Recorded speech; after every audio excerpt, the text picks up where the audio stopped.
Lembaga Pemberdayaan LPD Kabupaten Badung dan Badan Kerjasama LPD Kabupaten Badung bekerjasama dengan Kejaksaan Tinggi Bali menggelar sosialisasi pencegahan tindak pidana korupsi LPD Kabupaten Badung. Sosialisasi ini bertujuan agar kepala LPD mendapatkan pengetahuan dan pemahaman tentang hukum. Sosialisasi pencegahan tindak pidana korupsi diikuti oleh 122 kepala LPD Kabupaten Badung. Ketua Badan Kerjasama LPD Kabupaten Badung, Wayan Gede Budarte didampingi Koordinator LPLPD Badung Dewa Nyoman Widiarse menyampaikan sosialisasi pencegahan tindak pidana korupsi digelar mengingat LPD sebagai lembaga keuangan. Seperti lembaga keuangan lainnya juga rentan terhadap kasus-kasus penyelewengan baik yang disengaja ataupun tidak disengaja. Permasalahan tersebut membuat LPD berurusan dengan hukum. Dari sosialisasi ini, Kepala LPD se-Kabupaten Badung mendapatkan arahan dan petunjuk dari Kejati Bali agar LPD tidak mengalami permasalahan hukum di kemudian hari atas tindakan yang dilakukan. Melalui sosialisasi ini ke depan dalam pengelolaan LPD tidak melakukan hal-hal dan tindakan berlawanan dengan hukum positif. LPD sebagai kekuatan ada di adat, diusahakan permasalahan diselesaikan di internal dengan membuka diri yang berhubungan hukum positif.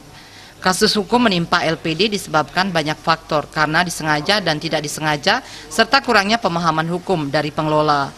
Melalui sosialisasi ini, Kejati Bali dapat mempertegas kembali tentang hukum khusus tindak pidana korupsi sehingga ke depan pengurus dan pengawas LPD lebih berhati-hati dan benar dalam mengelola agar tidak melakukan tindakan melawan hukum. Kami mengundang namanya Adpitsus Kejati Bali dengan maksud memberikan kita sebuah arahan, petunjuk, tuntunan supaya kita selaku pelaku di LPD itu tidak mengalami yang berhubungan dengan hukum. Asisten Tindak Pidana Khusus Kejati Bali, Nyoman Sucitrawan mengatakan dari kajian Kejati Bali terjadinya tindak pidana korupsi lebih pada kesalahan sumber daya manusia yang kurang paham akan keberadaan hukum. LPD masih banyak dikelola bersifat manual sehingga memberi celah terjadinya sebuah tindakan negatif. Misalnya ketika memungut tabungan kemudian dicatat dalam pembukuan tetapi uang tidak disetor ataupun sebagainya. Dalam sosialisasi ini, Kejati Bali memberikan cara-cara pencegahan tindak pidana korupsi agar ke depan permasalahan hukum menjerat LPD tidak terulang kembali.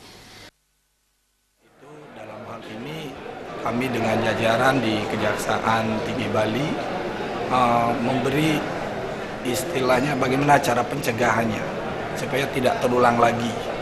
Jadi kita berusaha semaksimal mungkin dari kajian yang kita lakukan, penanganan perkara yang kita lakukan, baik perkara yang datang dari kepolisian maupun perkara yang kita tangani sendiri.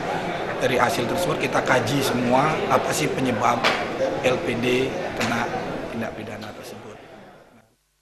Ditambahkan sebagai lembaga perekonomian milik desa adat, pengawas dan pengurus agar mengelola LPD tidak semata-mata pencarian tetapi lebih pada manfaat untuk kepentingan dan kesejahteraan masyarakat yang didasari pada prinsip pengelolaan LPD yang akuntabel dan transparan. Suparyana, Bali TV.